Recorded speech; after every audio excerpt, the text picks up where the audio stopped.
हम कल्पना ठाकुर झारखंड से। आज मैं रांची से 5 किलोमीटर हट के मैं थोड़ा घूमने आई हूँ, तो मेरा मन किया कि मैं एक वीडियो बनाऊँ, माता रानी के गीत गाऊँ एक।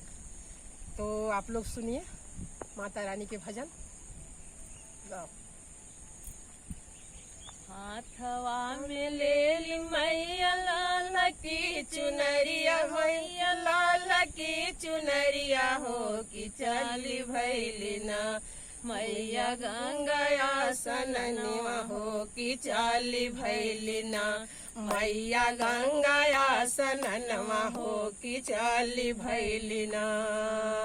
हाथवा में ले ली मैया लाल की चुनरिया, मैया लाल की चुनरिया हो कि चाली भैली ना, मैया गंगा सननिया हो कि चाली भैली ना, मैया गंगा सननवा हो कि चाली भैली ना।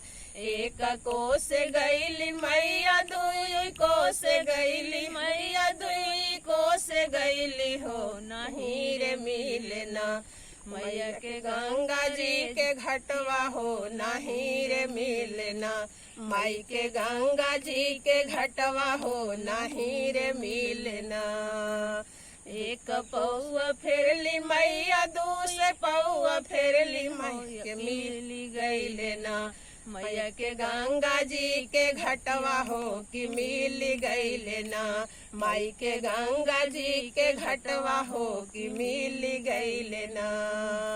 एक डुबकी मारली मैया, दूसरी डुबकी मारली हो हेराइयो गईले ना, मैया के माथवा के टिकवा हो हेराइयो गईले ना, माई के माथवा के टिकवा हो हेराइयो गईले ना। मोरा पिछुआरवा के वाटवा से भैया हो लिए ही दहवना, भैया जलवा लगावा हो किए ही दहवना, भैया जलवा लगावा हो किए ही दहवना। एक जाल फेंक ले देवाटवा से भैया हो कि आई गईले ना, मैया के माथवा के टिकवा हो कि आई गईले ना, मैया के नाक के नथियावा हो कि आई गईले ना, मैया के कानवा के बलिया हो कि आई गईले ना, मैया के 32 गहनवा हो कि आई गईले ना।